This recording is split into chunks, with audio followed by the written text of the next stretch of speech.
మనం చూసుకుంటే ఏపీలో ఉద్యోగుల బదిలీలకు సంబంధించి మరో కీలక అప్డేట్ అయితే వచ్చేసింది. వైసీపీ ప్రభుత్వంలో 1800 మంది బదిలీ. కొత్త హస్త వాటంతోనే ట్రాన్స్ఫర్ ఆరోపణలు వెలువెత్తడంతో నిలిపివేత. ఏపీలో టీచర్ల బదిలీలకు బ్రేక్ పడింది. గతంలో ఉపాధ్యాయుల బదిలీల కోసం వచ్చిన ఉత్తర్వులు నిలిపివేశారు. ఎటువంటి బదిలీలు చేపట్టవద్దని ఆదేశాలు జారీ చేశారు.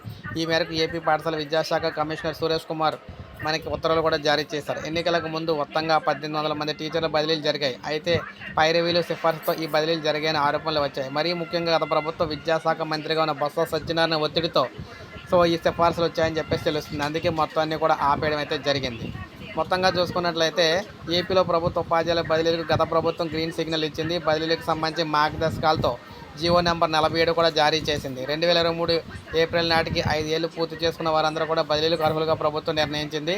గతంలో జారీ చేసిన మార్గదర్శకాల ప్రకారం మే 31, 2025 లేదా అంతకంటే ముందే ఉద్యోగరమణ చేసిన వారికి అభ్యర్థన మేరకు బదిలీ చేపట్టాలని, 2022-23 విద్యా సంవత్సరం నాటికి ఒకే చోట 5 ఏళ్ల సర్వీస్ పూర్తి చేసిన గ్రేడ్ 2 ప్రధానోపాధ్యాయులు, 8 ఏళ్ల సర్వీస్ పూర్తి చేసుకున్న ఇతర ఉపాధ్యాయులు తప్పనిసరిగా బదిలీ చేయాలనే నిర్ణయానికి అయితే వచ్చారు.